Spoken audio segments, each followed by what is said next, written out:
Good morning students, chemistry की class में आप सभी का स्वागत है। हमारी यूनिट चल रही है बीएससी पार्ट सेकेंड ईयर की फर्स्ट यूनिट ऑर्गेनिक केमिस्ट्री की स्पेक्ट्रोस्कोपी। और इस स्पेक्ट्रोस्कोपी के अंदर हमारा टॉपिक चल रहा है नॉर्मल मोड ऑफ वाइब्रेशन। इससे पहले की क्लास के अंदर हम चर्चा कर चुके थे कि नॉर्मल मोड ऑफ वाइब्रेशन अर्थात कंपन की जो सामान्य विधाएं होती है वो कौन कौन सी होती है, ठीक है, इसके बारे में हम चर्चा कर चुके थे और इसका टाइप मतलब प्रकार के बारे में हम जान चुके थे। आज हम इसके थ्योरेटिकल पोर्शन के बारे में जानेंगे कि नॉर्मल मोड ऑफ वाइब्रेशन क्या होता है। सामान्यतः हमने देखा था नॉर्मल मोड ऑफ वाइब्रेशन होता है वो दो प्रकार का होता है। एक तो होता है नंबर एक स्ट्रेचिंग वाइब्रेशन और दूसरा होता है बेंडिंग वाइब्रेशन। स्ट्रेचिंग वाइब्रेशन होता है वो भी दो प्रकार का होता है, सिमेट्रिक वाइब्रेशन और एसिमेट्रिक वाइब्रेशन। और जो बेंडिंग वाइब्रेशन होता है वो भी दो प्रकार का होता है। एक होता है in the plane bending vibration, दूसरा होता है out of the plane bending vibration. In the plane bending vibration होता है वो भी दो प्रकार का होता है। इसके अंदर हमने देखा था सीजरिंग और दूसरा होता है रॉकिंग। और out of the plane vibration होता है वो भी दो प्रकार का होता है, एक होता है वैगिंग और दूसरा होता है ट्विस्टिंग। आज इनके सभी के हम थ्योरेटिकल पोर्शन के बारे में जानेंगे। देखो नंबर एक की बात करते हैं हम नॉर्मल मोड ऑफ वाइब्रेशन के अंदर। नंबर एक स्ट्रेचिंग वाइब्रेशन। नंबर एक होता है स्ट्रेचिंग वाइब्रेशन, ठीक है।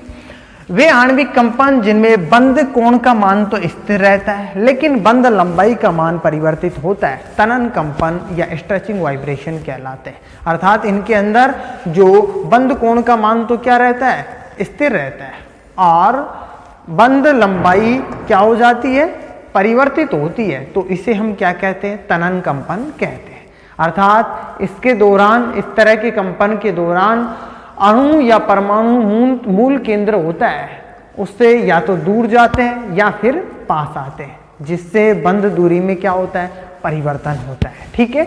ये होता है वो स्ट्रेचिंग वाइब्रेशन होता है, वो दो प्रकार का होता है। नंबर एक symmetric stretching vibration. Symmetric stretching vibration के बारे में हम यदि देखें तो सिमेट्रिक स्ट्रेचिंग वाइब्रेशन जब केंद्रीय परमाणु के दोनों ओर स्थित एक साथ अंदर की ओर या केंद्रीय परमाणु के दोनों ओर स्थित जो परमाणु होते हैं, ठीक है, एक साथ अंदर की ओर या एक साथ बाहर की ओर गति करते हैं। अर्थात केंद्रीय परमाणु के सभी बंधों की लंबाई एक साथ बढ़ती है या फिर एक साथ घटती है, तो इसे हम क्या कहते हैं, सममित तनन कंपन कहते हैं। अर्थात इसके अंदर देखो हमने एग्जाम्पल के अंदर इसको देखा है, एक एग्जाम्पल है, ठीक है। H2O का हमने एग्जाम्पल लिया है। ये ऑक्सीजन परमाणु जो केंद्रीय परमाणु होता है इससे जुड़े हुए जो दो हाइड्रोजन परमाणु है, या तो ये दोनों एक साथ इनकी बंध लंबाई बढ़े। हमने कहा है इसके अंदर बंध कोण तो स्थिर रहता है लेकिन बंध लंबाई परिवर्तित होती है, एक साथ बाहर की ओर बढ़ रहा है या फिर एक साथ बंध लंबाई घटे। तो इस प्रकार का जो वाइब्रेशन होता है उसे हम क्या कहते हैं, स्ट्रेचिंग वाइब्रेशन कहते हैं, ठीक है, सिमेट्रिक स्ट्रेचिंग वाइब्रेशन कहते हैं। नंबर दो asymmetric stretching vibration. Asymmetric stretching vibration की बात करें तो जब आणविक कंपन के दौरान केंद्रीय परमाणु के एक ओर बंध लंबाई बढ़े और दूसरी ओर बंध लंबाई घटे तो इसे हम क्या कहते हैं, असममित तनन कंपन कहते हैं। कैसे, देखो ये H2O मॉलिक्यूल, इसमें तो बंध लंबाई क्या हो रही है, घट रही है, और एक और क्या हो रही है, बढ़ रही है। या फिर ये कह सकते हैं इधर से बंध लंबाई घट रही है, इधर से बंध लंबाई बढ़ रही है, तो इसे हम कहते हैं एसिमेट्रिक स्ट्रेचिंग वाइब्रेशन। नंबर दो की बात करते हैं बेंडिंग वाइब्रेशन। नंबर दो होता है बेंडिंग वाइब्रेशन। देखो जब आणविक कंपन के दौरान बंध लंबाई का मान स्थिर रहे, इसके अंदर बंध लंबाई क्या होती है, स्थिर रहती है, उसके अंदर बंध कोण स्थिर रहता था, यहाँ पर बेंडिंग वाइब्रेशन में बंध लंबाई स्थिर रहती है।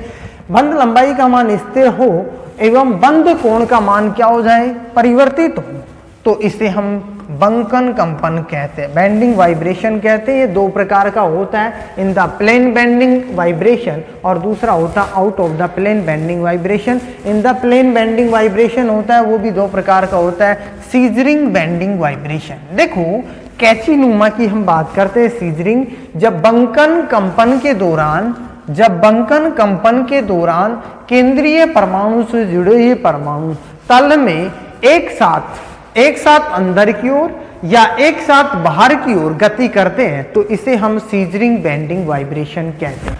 ठीक है, अर्थात जब बेंडिंग के वाइब्रेशन के दौरान जो तल में स्थित जो परमाणु होते हैं वो परमाणु तल में एक साथ अंदर की ओर या एक साथ बाहर की ओर यदि गति करते हैं, केंद्रीय परमाणु से जुड़े हुए जो परमाणु होते हैं एक साथ तल के अंदर की ओर या तल के बाहर की ओर गति करते हैं तो इसे हम सीजरिंग बेंडिंग वाइब्रेशन कहते हैं। देखो ये H2O मॉलिक्यूल है, हमने यहाँ दो हाइड्रोजन परमाणु लिए, एक साथ क्या हो अंदर की ओर या फिर एक साथ बाहर की ओर, एक साथ इस तरीके से इधर या फिर एक साथ इधर।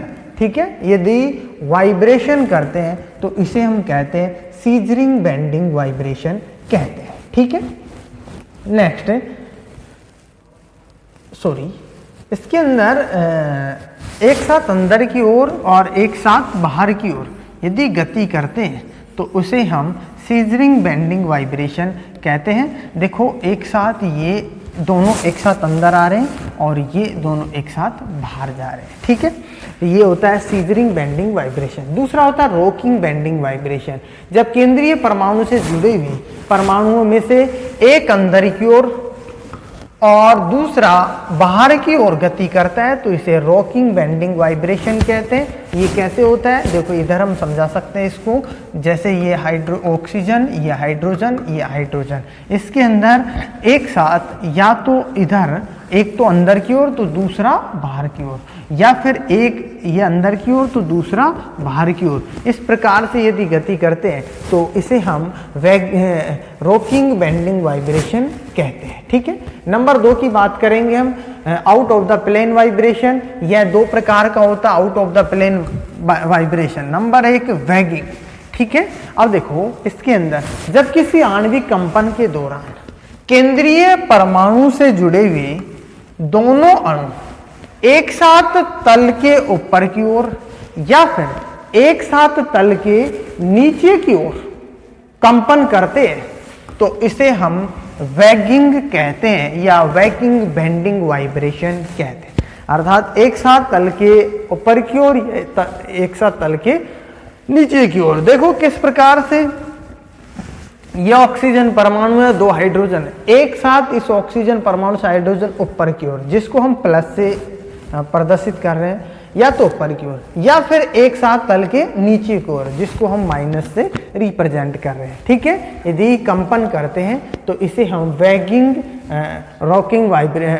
बेंडिंग वाइब्रेशन कहते हैं। ठीक है, नंबर 2 की बात करते हैं हम, ट्विस्टिंग बेंडिंग वाइब्रेशन। ट्विस्टिंग की बात करते हैं तो देखो इसके अंदर इसका उल्टा होता है, अर्थात जब केंद्रीय परमाणु से जुड़े 2 परमाणुओं में से एक तल के बाहर की ओर और दूसरा तल के अंदर की ओर कंपन करे तो इसे ट्विस्टिंग बेंडिंग वाइब्रेशन कहते हैं। एक तल के अंदर की ओर देखो ये H2O मॉलिक्यूल है, ऑक्सीजन हाइड्रोजन हाइड्रोजन, एक तल के अंदर की ओर जिसको हम प्लस से डिनोटेट कर रहे हैं, दूसरा तल के बाहर की ओर माइनस से डिनोटेट कर रहे हैं, या फिर एक को हमने माइनस से डिनोटेट किया दूसरे को हमने प्लस से डिनोटेट किया।